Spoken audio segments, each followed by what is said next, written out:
जय बद्री विशाल। मैं पूजा रावत अपने ब्लॉग में आपका हार्दिक स्वागत करती हूँ। उत्तराखंड और बद्रीनाथ धाम के छोटे से खूबसूरत गांव लंगासू से मैं हूँ अभी घर पे। अभी मैं शॉप से घर पे आई। समथिंग 8 बज चुका है टाइम, या बिल्कुल करेक्ट 8 बज चुका है और मैं कर रही हूँ ब्लॉग की स्टार्ट। अभी आज है धनतेरस। आप सभी को धनतेरस की बहुत बहुत बधाई एवं हार्दिक शुभकामनाएं। धनतेरस में कुछ बर्तन खरीदना शुभ माना जाता है। वैसे बर्तन तो आजकल हर किसी के घर में इतने ज़्यादा रहते हैं कि ज़रूरत किसी भी चीज़ की नहीं पड़ती, फिर भी कुछ ना कुछ खरीदना ही चाहिए कहते हैं। तो मैंने भी एक छोटी सी कढ़ाई खरीदी, वो आपको मेरे दीपावली का जो पूरा ब्लॉग बनेगा उसमें देखने के लिए मिलेंगी। और धनतेरस के दिन कहते हैं झाड़ू भी खरीदना ज़रूरी होता है, थोड़ा सा धनिया खरीदना भी ज़रूरी होता है। तो वो थोड़ा थोड़ा सब कुछ शॉपिंग करके हम आ चुके हैं घर को। तो मेरी आज की ब्लॉग नहीं बनी थी, इसलिए मैं अभी ब्लॉग स्टार्ट कर रही हूँ। ये ब्लॉग अभी बना के मुझे अभी ही अपलोड करनी है। और सबसे पहले धन्यवाद करना चाहूँगी मैं परी ब्लॉग्स का, जिन्होंने कि मेरे ऊपर वीडियोज बनाई। और मुझे पहले बहुत डर लगा ये देखकर, उनका जो थंबनेल था ना वो देख के मुझे बहुत डर लगा। डर क्या मतलब, यही लगा मन में ग्लानि सी हुई कि यार मतलब इन्होंने भी मुझे ही गलत बोला, मेरी पूरी वीडियो सुने बिना ऐसा थंबनेल बना दिया। तो जो उनके बात करने का तरीका है ना वो काफ़ी अच्छा मुझे लगा। उन्होंने बहुत अच्छे और सरल तरीके से ही समझाया है ब्लॉगर्स को कि मतलब सिर्फ चेयर में बैठ के ही वीडियोज बनानी या सिर्फ घास काट के ही वीडियोस बनानी नहीं होती हैं। कुछ भी करके तुम वीडियोस बना सकते हो और कुछ भी करके व्यूज आ सकते हैं। और रिएक्शन चैनल भी होता है। उन्होंने दिखाया कि उनका खुद का रिएक्शन चैनल है, बहुत तगड़ा चैनल उनका है। ऐसा नहीं कि मतलब सिर्फ एक वीडियोस बनाई, 2 वीडियोस बनाई इसके बाद रुक गई, नहीं। वो काफ़ी पहले से हर किसी भी रिएक्शन देती आ रही हैं और बहुत अच्छे तरीके से रिएक्शन देती हैं। मैंने भी वही किया था, लेकिन जिन पे मैंने कहा था ना एक छोटी सी बात के लिए वो बहुत ज़्यादा उस पर भड़क गए थे। तो रश्मि जी ने उन्होंने बताया है कि आप घास काटते हो तो वो अलग बात है, आपका काम अलग है। कोई जॉब करता है तो उसका काम अलग है, कोई बिजनेस करता है तो उसका काम अलग है। सब अलग अलग काम करते हैं और सब लोग ब्लॉग बना सकते हैं और बनाते भी हैं। तो प्लीज़ किसी को ऐसा ना आप नहीं बोल सकते कि तुम वहाँ पे बैठ के वीडियो बनाती हो या ऐसा करती हो, सिर्फ घास काट के ही तुम वीडियो बनाओ। बहुत अच्छा लगा परी ब्लॉग्स मेरे को आपका बोलना। Thank you so much. एक बार दिल की गहराई से मैं आपका धन्यवाद करना चाहूँगी कि आपने मेरी बातों को समझा और पब्लिक के सामने रखा, सोशल मीडिया में लाया उसे। बहुत बहुत धन्यवाद, आपने मेरा सपोर्ट किया, अच्छा लगा मुझे। और हम ना किसी को भी मतलब नीचा नहीं दिखाना चाहते, किसी के बारे में बुरा नहीं बोलते। सिर्फ मतलब मुझे लगा कि आशा जी ने ऐसा बोला, नहीं बोलना चाहिए था उन्हें, बस यही बात हुई, बाकी कुछ नहीं है। हम ये नहीं है कि उनके खिलाफ हमने रिएक्शन चैनल बना दिया था अब उनकी वीडियोज ही हमने देखेंगे या उन्हें हम अनसब्सक्राइब कर देंगे या नहीं। जहाँ पे वो बहुत अच्छा करती है, हमें बहुत पसंद आता है उनका काम, मतलब उनकी स्थिति कैसी है वो भी हम देखते हैं। लेकिन देखो हर किसी के ना नसीब की बात होती है।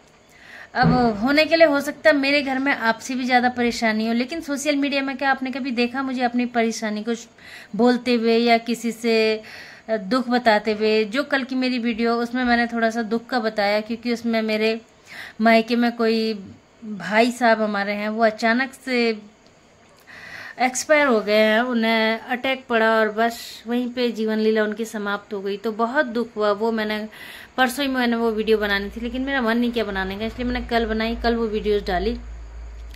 तो ये है ना काम, आप कुछ भी करो, हम रिएक्शन देते, लेकिन ऐसे गाली गलौज वाले रिएक्शन हमारे नहीं होते हैं, अभद्र कमेंट्स वाले रिएक्शन हमारे नहीं होते हैं। हाँ, आपको अगर कहीं पे अभद्र लगता है आप वहाँ पे बोल सकते हो कि आप हमें ऐसा नहीं बोल सकते।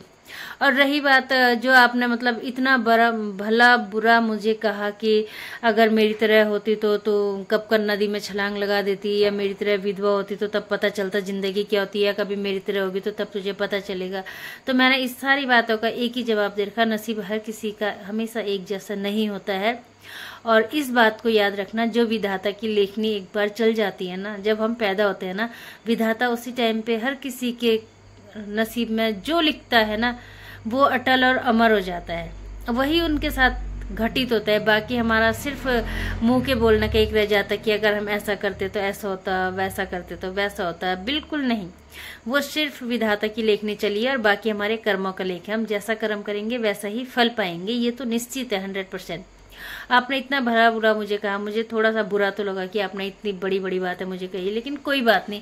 फिर भी मैं ये कहूँगी, आप परेशान हो, दुखी हो, हर कोई इंसान दुखी होता है, लेकिन प्लीज़ पारिवारिक मुद्दे ना सोशल मीडिया में नहीं अच्छे लगते हैं, नहीं, बिल्कुल भी नहीं अच्छे लगते।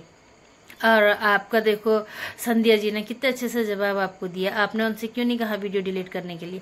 अभी परी ब्लॉग ने वीडियोज आप पे बना दी, आपने उन पे कोई रिएक्शन का एक्शन तुरंत नहीं दिया। ऐसा क्यों? आपने मुझे ही टारगेट क्यों किया?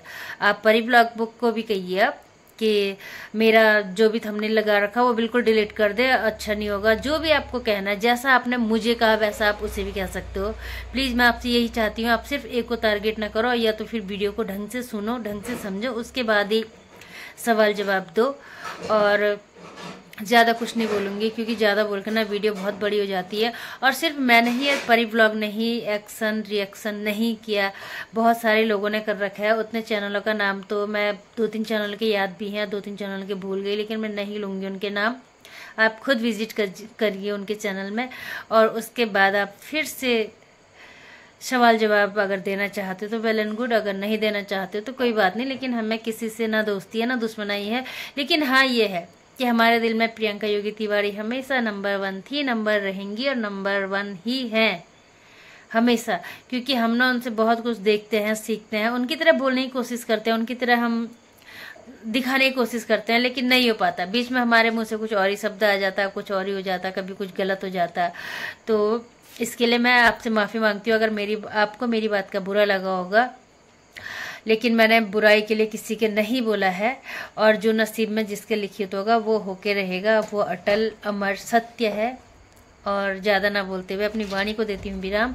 इस वीडियो को करते हैं यहीं पे एंड। आई होप आप लोगों को पसंद आई होगी और समझ आया होगा। अगर समझ आए तो लाइक शेयर कमेंट जरूर कीजिएगा। साथ में अगर नए मेरे चैनल में तो सब्सक्राइब करना बिल्कुल भी ना भूलें।